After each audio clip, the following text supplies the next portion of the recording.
بات کرتے ہیں، ہمارے ساتھ موجود ہیں سابق وفاقی وزیر خزانہ اسد عمر۔ اسد، بہت بہت شکریہ ساتھ دینے کا۔ فرمائے دیجیے گا کہ 3 سال دورانیہ کا یہ IMF پروگرام حاصل کرنا پاکستان کے لیے کتنا اہم تھا؟ کوئی چوائس ہی نہیں تھی جی، تو صرف ایک ہی چوائس تھی اورنگزیب کے پاس اور حکومت کے پاس، یہ IMF کا ایگریمنٹ سائن کرنا تھا۔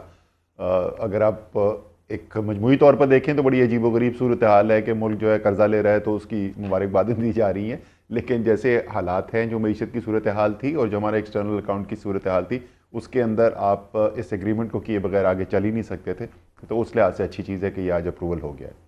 اور اسد، یہ تاخیر سے ہوا، آف کورس فائنینشل گیپ بھی تھا، ایکسٹرنل گیپس تھے جن کو پورا کرنا تھا، ایشورنسز لینی تھی۔ اٹ ڈز سیم انکریزنگلی بہرحال یہ ہمارے لیے مشکل ہوتا چلا جا رہا ہے، بٹ رائٹ ناؤ پاکستان کی جو معاشی آؤٹ لک و صورتحال ہے وہ تیزی سے مثبت ہوتی دکھائی دے رہی ہے۔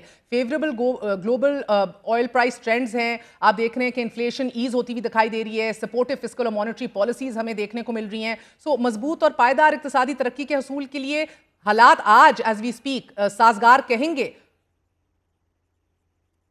جی، مطلب اگر آپ کمپیئر کریں کہ جہاں پہ ہم آج سے 1 سال پہلے تھے تو اس سے بہت بہتر صورتحال ہے۔ انفلیشن کے اندر جو ہے افراط زر کے اندر بہت واضح طور پر کمی نظر آئی ہے، ایکسپورٹس کے اندر اضافہ نظر آ رہا ہے، IT سروسز کی ایکسپورٹ میں اضافہ نظر آ رہا ہے، آپ کی ریمیٹنسز جو باہر سے ترسیلات زر آتی ہیں اس کے اندر بہت گروتھ نظر آ رہی ہے، ریزروز کے اندر اضافہ ہوا ہے، تو بہت ساری اچھے اشاریے نظر آ رہے ہیں۔ جو اس وقت تک کمزوری نظر آ رہی ہے وہ ہے گروتھ کے اندر۔ انڈسٹری جو ہے اس وقت بھی بہت ہی مشکل حالات کے اندر نظر آتی ہے۔ جو کلیدی چیزیں ہیں جو آپ کو اندازہ دیتی ہیں کہ معیشت کے اندر ترقی ہو رہی ہے یا نہیں ہو رہی ہے یا کیا صورتحال ہے، کنسٹرکشن سے پتہ چلتا ہے، سیمنٹ کی سیل سے، اور سیمنٹ کی سیل کو 17% کم ہوئی ہے پچھلے سال سے۔ اسی طریقے سے جو ترسیل ہوتی ہے مال کی، وہ ڈیزل کے استعمال کے ذریعے کی جاتی ہے، ڈیزل کی سیل جو ہے وہ کوئی 15% کم ہوئی ہے پچھلے سال سے۔ بجلی کی پروڈکشن آپ نے دیکھے ہوں گے نمبرز، پچھلے سال سے بھی کم ہے اور پچھلے 4 سال پہلے جتنی تھی اس سے بھی کم ہے، تو وہ ایک کمزوری ابھی بھی چل رہی ہے۔ اور امید یہ ہے کہ جو انفلیشن ریڈکشن کے بعد سے اسٹیٹ بینک نے مانیٹری پالیسی میں بہتری کرنی شروع کی ہے، اور ابھی بھی اس میں مزید بہت ان کو اقدام کرنے کی ضرورت ہے۔ میرے خیال میں انہوں نے یہ جو کام کیا ہے یہ 3 سے 4 مہینے لیٹ کیا ہے، لیکن چلیں اب وہ شروع کر دیا ہے، تو امید ہے کہ اب گروتھ کے اندر بھی اگلے 3-4 ماہ کے اندر آپ کو بہتری نظر آنا شروع ہوگی۔ Asad, couple this with the fact کہ خام تیل کی قیمتیں بھی حال ہی میں گر کر 3 سال کی کم ترین سطح پر آ گئی ہیں، فی بیرل آپ دیکھ رہے ہیں کہ $70 سے نیچے ہے، اور یہ امید کی جا رہی ہے مزید 2025 تک یہ $60 فی بیرل تک آ سکتا ہے۔ تو پاکستان کے لیے تو 3 سے $3.5 بلین کی توانائی کی درآمدی بچت ہے جسٹ رائٹ دیئر، اور یہ کمی صرف جو ہے وہ اعلیٰ انرجی کی قیمتوں سے پیدا ہونے والے افراط زر کے دباؤ کو ختم نہیں کرے گی، بلکہ ایز یو سی تجارتی خسارے کو بھی نمایاں طور پر اس کے اندر ہم کم ہوتے دیکھیں گے۔ ساتھ ہی توانائی کی جو کم لاگت پیداوار ہے، جو ایکسپینڈیچرز ہیں، اخراجات کو بھی کم کیا جائے گا۔ پاکستانی برآمدات کی جو ایک کمپیٹیٹیونیس ہے پوری دنیا کے اندر، that will be much better. اسی طرح ہماری اوور آل برآمدی کارکردگی میں بھی اضافہ ہوتے دکھائی دے رہا ہے۔ So this has to be coupled with all the efforts that we making locally. نہیں، ہاں، لیکن ذرا سا احتیاط کی ضرورت ہے، وہ ضرورت سے زیادہ جلدی وکٹری نہیں ڈکلیئر کر دینی چاہیے۔ آئل پرائسز جو ہے اس کے اندر آپ صحیح کہہ رہی ہیں، کمی آئی تھی، $70 سے نیچے برینٹ چلا گیا تھا، وہ واپس $74 کے اوپر آ گیا ہے، $75 تک بھی گیا تھا۔ اور امریکن فیڈ نے جس طریقے سے پاکستان کے اسٹیٹ بینک آف پاکستان نے شرح سود میں کمی کی ہے، اسی طریقے سے امریکن فیڈ نے کمی کی ہے شرح سود کے اندر، اور اس کی وجہ سے بھی جو ڈالر کے اوپر امپیکٹ آتا ہے اس کے نتیجے میں بھی آئل پرائسز اوپر گئی ہیں۔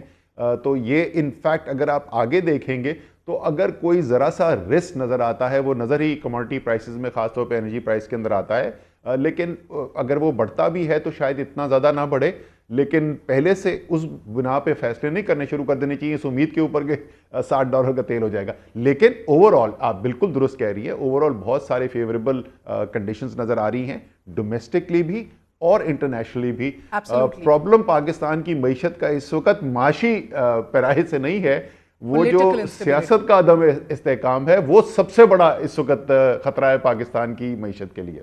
تو جس سیاسی انسٹیبلٹی کا آپ ذکر کر رہے ہیں، یہ دی اپوزیشن اور بالخصوص تحریک انصاف وہ اس بات کے اوپر ایم کر کے بیٹھی ہوئی ہے کہ اکنامک کنڈیشنز ول ورسن، اور یہ بات آپ آئے روز سنتے ہیں، عمران خان صاحب اڈیالہ جیل سے ان کے جو بیانات آتے ہیں کہ بیڑا غرق ہو گیا ہے، میلٹ ڈاؤن ہو رہا ہے.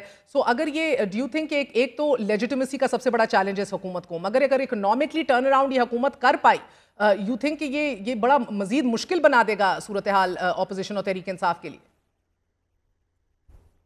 دیکھیں اس کے اوپر بینک کرنا، پولیٹیکل اسٹریٹجی اپنی بنانا میرے خیال میں تو کوئی بہت اچھا فیصلہ نہیں ہوگا. اکنامک میلٹ ڈاؤن تو ہو چکا ہے. پچھلے جو 1.5 سال پاکستان جس صورتحال سے گزرا ہے، پاکستان کی تاریخ میں اس سے بدترین معاشی حالات نہیں گزرے.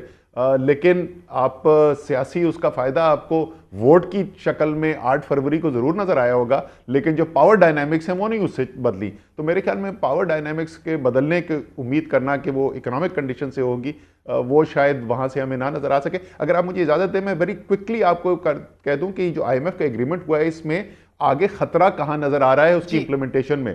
وہ ٹھیک ہے آپ نے کڑے فیصلے وہ جیسے کہہ رہے تھے وزیر اعظم، وہ انہوں نے کر لیے. وہ خیر ان کے لیے تو کڑے نہیں تھے، کڑے تو تھے پاکستان کی عوام کے لیے. وہ تو الحمدللہ ارب پتی، ڈالر کے اندر ارب پتی انسان ہے، ان کے لیے تو کڑے نہیں تھے. دیکھیں ریونیو کی سائٹ کے اوپر 3 چیزوں کو ہائی لائٹ کیا گیا تھا: ایک ایکسپورٹ، ایک ریٹیل اور ایک زراعت، ایگریکلچر. ایکسپورٹ کے اوپر تو انہوں نے کر دیا، بہت بڑا فیصلہ کر دیا. پوٹینشیل نیگیٹو کانسیکوینسز بھی ہیں لیکن وہ فیصلہ انہوں نے کر دیا.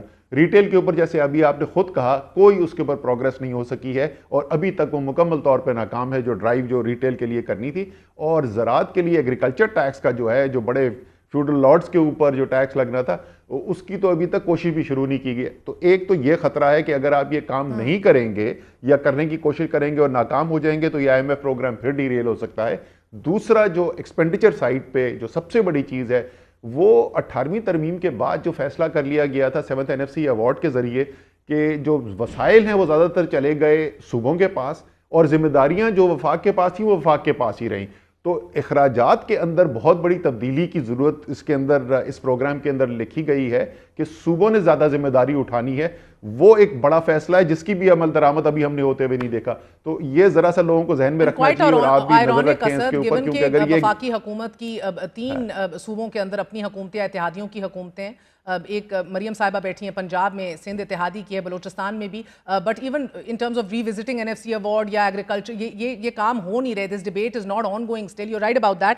سو یہ انسفیشینٹ پروگرس اگر ہوا اسٹرکچرل ریفارمز میں تو یہ تمام اکنامک گین جس کا ہم ذکر کر رہے ہیں یہ انڈرمائن ہو سکتا ہے. بٹ اسد، پاکستان نے اگلے 4 سال میں $100 ارب قرض بھی واپس کرنا ہے. اب دوست ممالک سے ہر سال قرض رول اوور لگ رہا ہے کرانا پڑے گا اور سال میں $5 ارب کے اضافی بیرونی فائنانسنگ بھی ہمیں درکار ہوگی.